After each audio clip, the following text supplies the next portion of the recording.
Emma Carter was not the kind of person who turned heads when she walked into a room. She was an average woman in her mid-30s, working a 9-to-5 job at a small publishing house in the quiet town of Willow Creek. Though life seemed ordinary, from the outside, Emma harbored dreams far greater than her modest existence suggested. From the age of 10, Emma dreamed of becoming an artist. Her father, a carpenter, had introduced her to the world of colors and creativity, sketching designs for wooden furniture on large brown sheets of paper. Emma spent hours with him, marveling at how a simple pencil could transform an idea into something tangible. But life, as it often does, threw challenges her way. When Emma was 16, her father passed away unexpectedly. The family business faltered, and Emma's mother struggled to make ends meet. College became an unattainable luxury, and Emma shelved her dreams of art school to work multiple jobs and support her younger brother, Jake. Years passed. Emma grew older, and while her responsibilities shifted, her dream of creating art never faded. But each time she tried to return to it, self-doubt whispered in her ear, "You're too old to start now. Real artists begin young. Stick to what you know." A spark of hope.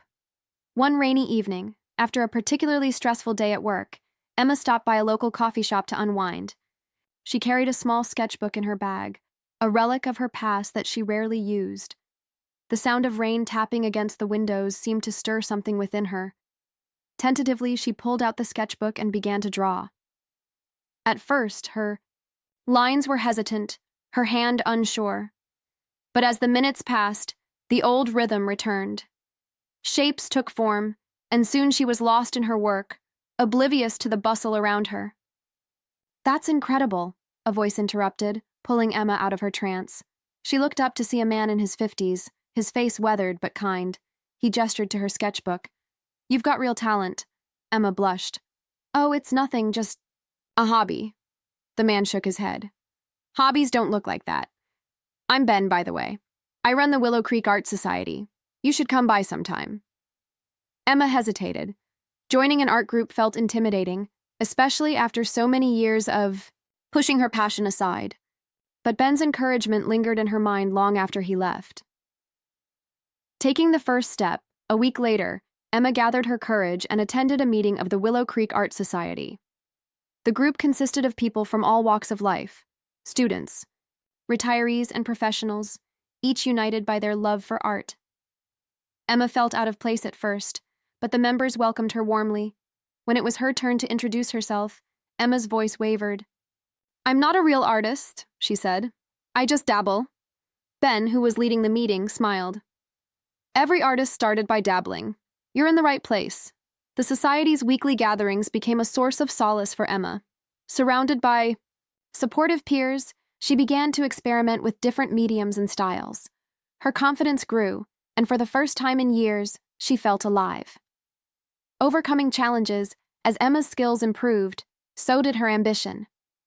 She decided to participate in the annual Willow Creek Art Exhibition, a prestigious event that drew visitors from neighboring towns.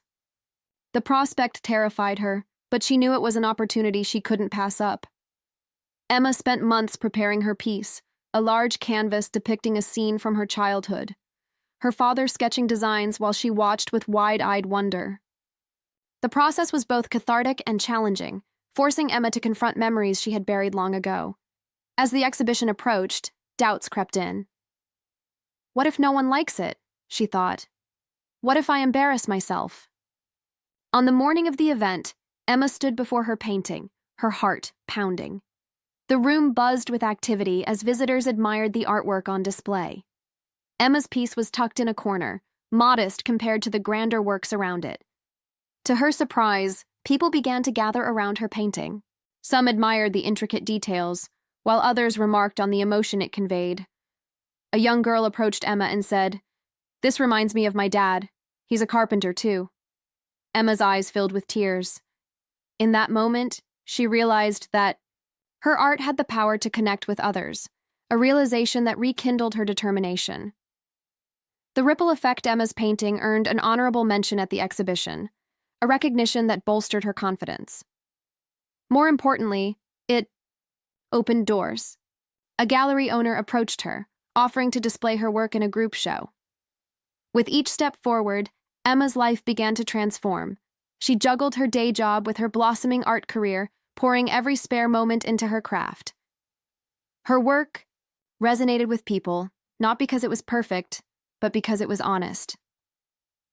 Emma also began mentoring young artists at the Willow Creek Art Society, sharing her journey,